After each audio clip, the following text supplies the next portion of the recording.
विद्यार्थियों, आपने इससे पहले जो पार्ट 3 में डिस्कस किया उसमें हमने ईंटों के बारे में पढ़ा था। मतलब ईंटों की डिस्कवरी के बारे में हमने डिस्कस किया था और उसका केमिकल कंपोजिशन और रासायनिक संगठन भी देखा था। इस वीडियो लेक्चर में हम बात करेंगे सीमेंट के बारे में। सीमेंट की खोज एवं उपयोग के बारे में बात करने वाले चौथा वीडियो लेक्चर है यूनिट फर्स्ट का, प्राचीन रसायन शास्त्र सीमेंट की खोज एवं उपयोग के बारे में। तो चलते प्राचीन काल में रसायन शास्त्र के आधार पर सीमेंट की खोज एवं उपयोग, the discovery and uses of cement in the ancient time based on Alkem. Cement शब्द लैटिन शब्द सीमेंटम से लिया गया, जिसका अर्थ है टूटे हुए चट्टानों के टुकड़े। प्राचीन काल में रसायन शास्त्र यानी कीमिया के आधार पर सीमेंट की खोज और उपयोग का इतिहास काफी दिलचस्प और कॉम्प्लेक्स है। सीमेंट, जैसा कि हम आज जानते हैं कि उसकी खोज और विकास में कई संस्कृतियों और सभ्यताओं का योगदान रहा है। ऐतिहासिक काल में सीमेंट का उपयोग किया जाता है, जैसे मिस्र के पिरामिड का निर्माण 3000 ईसा पूर्व विभिन्न प्रकार की प्राचीन सीमेंट के उपयोग से हुआ है। हालांकि आधुनिक सीमेंट की अवधारणा की शुरुआत 19वीं शताब्दी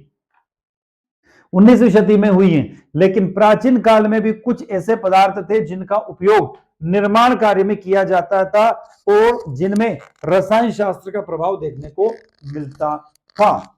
आगे चलते हैं। निर्माणात्मक सीमेंट में दो मुख्य वर्ग होते हैं, एक होता है गैर हाइड्रोलिक सीमेंट और दूसरी होती है हाइड्रोलिक सीमेंट। सीमेंट दो प्रकार की होती है, एक तो हाइड्रोलिक सीमेंट और एक होती है गैर हाइड्रोलिक सीमेंट। प्राचीन काल में सीमेंट के समान पदार्थ का उपयोग, प्राचीन मिस्र की बात कर रहा हूं मैं, एंशिएंट इजिप्ट की बात कर रहा हूं मैं। प्राचीन काल में मिस्र के में निर्माण कार्यों के लिए मिश्रणों का उपयोग किया जाता था, जिनमें चूना पत्थर यानी कि लाइम और पानी को मिलाकर एक प्रकार का निर्माण सामग्री तैयार की जाती थी, जिससे लाइम मोर्टार्स कहते थे।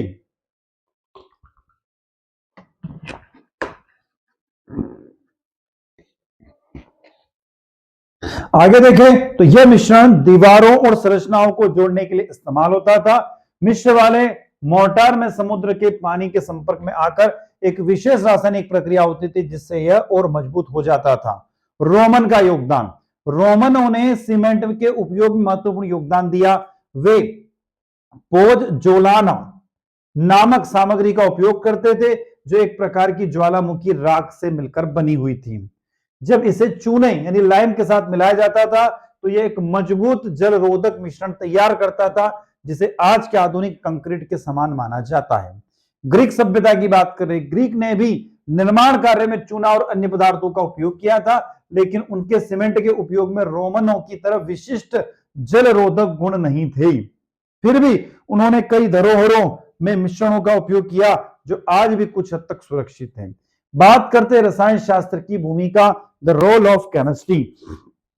तो प्राचीन रसायन विज्ञान में निर्माण के लिए आवश्यक खनिज और पदार्थों की पहचान में महत्वपूर्ण भूमिका निभाई, जैसे चूना पत्थर, सिलिका और मिट्टी।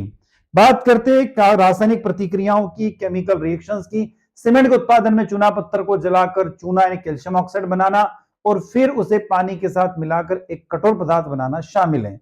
गुणवत्ता नियंत्रण, प्राचीन काल में गुणवत्ता नियंत्रण के लिए सामग्री की शुद्धता और गुणों को समझ का उपयोग किया गया था, ताकि निर्माण सामग्री मजबूत और टिकाऊ बन सके।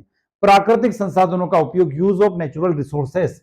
प्राचीन काल में रसायनज्ञों ने विभिन्न प्राकृतिक संसाधनों को रासायनिक गुणों को समझा और उन्हें सही अनुपात में मिलाकर सीमेंट और अन्य सामग्री को तैयार किया था।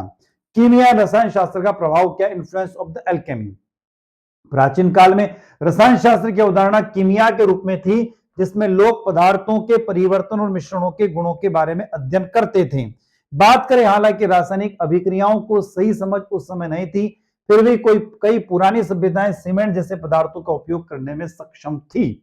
बात करते चूना और राख का मिश्रण, लाइम एंड एक्स मिश्रण। प्राचीन लोग ये समझते थे कि जब चूने को उच्च तापमान पर गर्म किया जाता था तो कैल्सिफिकेशन की प्रक्रिया से गुजरता था, जिससे वह मजबूत हो जाता था, स्ट्रोंग हो जाता था, सॉलिड हो जाता था।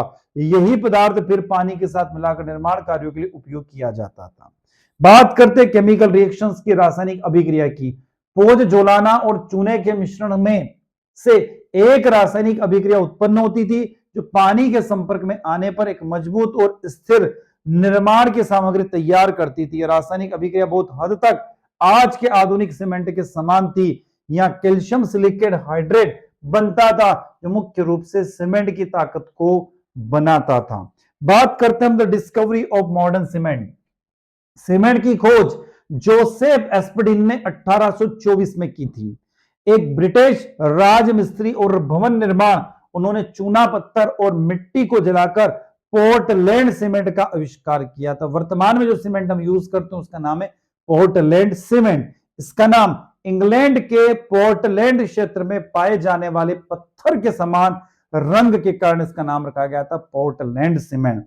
एस्पडिन ने चूना पत्थर और मिट्टी को एक भट्टी में बहुत उच्च तापमान पर जलाया और फिर उसे बारीक पाउडर में पीसा। उन्होंने इसका नाम पोर्टलैंड सीमेंट रखा क्योंकि ये पोर्टलैंड में पाए जाने वाले चूना पत्थर से काफी मिलता जुलता था। उन्होंने चूने और अन्य सामग्री को विशेष तापमान पर पकाकर सीमेंट का उत्पादन किया, जो पानी में घुलकर कठोर हो जाता था।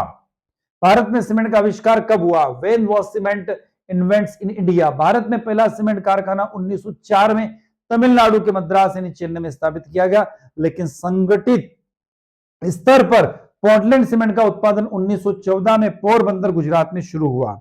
1904 में मद्रास में स्थापित कारखाना सीपियों पर आधारित था। सीपिया क्या होती है? जो समुद्र में सीप पाई जाती ना, उस पर आधारित था और सफल नहीं हो सका। सीमेंट का उत्पादन वर्ष 1914 में चेन्नई में स्थापित कारखाने से प्रारंभ हुआ था। वर्ष 1912-13 में पोरबंदर गुजरात में सफल रूप से कारखाने की स्थापना की गई थी। इसके पश्चात 1914 में ही मध्य प्रदेश में कटनी में सीमेंट एंड इंस्टीट्यूटल कंपनी तथा 1916 में बूंदी, राजस्थान का बूंदी, राजस्थान में कोटा के पास बूंदी, वहां पर Portland cement company Lakheri Rajasthan ने सीमेंट उत्पादन प्रारंभ किया था। वर्ष 1922-23 तक 6 और नई कंपनियों द्वारा इसका निर्माण किया। द्वारिका यानी गुजरात में जो द्वारिका है ना, वहां पर जालपा बिहार में, वानमोर, मेगांव और कैमूर मध्य प्रदेश में तथा शाहबाद कर्नाटक में स्थापित की गई थी। वर्ष 1924 में भारत सरकार द्वारा सीमेंट उद्योग को संरक्षण प्रदान किया गया था। वर्ष 1947 तक भारत में सीमेंट उत्पादन में 18 कारखानों की स्थापना की गई थी, जिनकी उत्पादन क्षमता लगभग 21.15 लाख टन तथा वास्तविक उत्पादन 21.16 लाख टन था। स्वतंत्रता के पश्चात 1950-1951 भारत द्वारा स्थापित कारखानों का सीमेंट उत्पादन 27 लाख टन था। स्वतंत्रता पश्चात योजना काल में सीमेंट उद्योग को तेजी से विकास किया गया, क्योंकि निर्माण कार्य तेजी से होने के फलस्वरूप सीमेंट की मांग में वृद्धि हुई। आंध्र प्रदेश, राजस्थान, कर्नाटक, मध्य प्रदेश, गुजरात और केरल भारत के सबसे बड़े सीमेंट उत्पादन राज्य हैं। बात करते हैं पोर्टलैंड सीमेंट के संगठन की, बात करते हैं उसके कंपोजिशन की, बात करते हैं उसके ऑर्गेनाइजेशन की बात करते हैं। 1800 के दशक में मध्य में जोसेफ एस्पडिन द्वारा पेटेंट कराया गया ये सीमेंट बारीक पिसे हुए चूना पत्थर और बारीक विभाजित मिट्टी से बनाया गया था, जिसमें 65 से 70% कैल्शियम ऑक्साइड, 18 से 24% सिलिकॉन ऑक्साइड, 3 से 8% आयरन ऑक्साइड और 3 से 8% एल्यूमिना Al2O3 और साथ में कुछ मात्रा में छोटे ऑक्साइड जैसे sodium oxide, potassium oxide, magnesium oxide आदि इसके अंदर थे। तो और एक खास बात तो बता दूं, भारत वर्तमान में पूरे विश्व में दूसरे नंबर का सीमेंट उत्पादक देश है वर्तमान की बात करें। तो विद्यार्थियों, हमने यहां पर सीमेंट के बारे में बात करी, सीमेंट के बारे में पूरी डिस्कवरी करी। अगला वीडियो लेक्चर हमारा जो आएगा वो खनिज की खोज और उसके उपयोग पर आधारित होगा। तो विद्यार्थियों, आई होप वीडियो लेक्चर आप लोग को अच्छा लगा होगा। एक और जानकारी मैं आपको हमेशा की तरह दे दूं कि यदि आप ये जो नोट्स अभी हम देख रहे थे, स्लाइड्स देख रहे थे, उन स्लाइड को नोट्स के बेस पर आप पढ़ना चाहते हैं तो आपके मोबाइल के प्ले स्टोर में जाइएगा और प्ले स्टोर में जाकर वहां पर सर्च कीजिएगा स्पीड लर्न। क्या सर्च करना है? आपको सर्च करना है SPEED, स्पेस देना LEARN। फिर उसको सर्च करने का, जब आप सर्च करेंगे तो आपको एक मोबाइल एप्लीकेशन आपका दिखाई देगा, उसको इंस्टॉल कर लेना है। जब आप ओपन करोगे तो ओपन करने पर आप स्टोर सेक्शन में जाओगे तो वहां पर आपको एमडीसी केमिस्ट्री की पूरे 5 यूनिट के पीडीएफ नोट्स आपको अवेलेबल होंगे। तो विद्यार्थियों, आप चाहे तो यहां पर जाकर मात्र कितने रुपए में, 51 रुपए में अपने नोट्स को परचेस कर सकते हैं। तो मैं डॉक्टर दीपेंद्र कुमार शर्मा इसी के साथ आपसे विदा लेता हूं। नए लेक्चर के साथ पुनः आपसे मुलाकात होगी।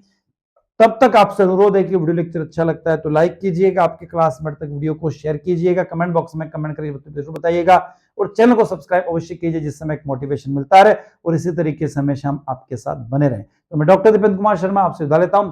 नए वीडियो के साथ पुनः आपसे मुलाकात होगी। जय हिंद, जय भारत।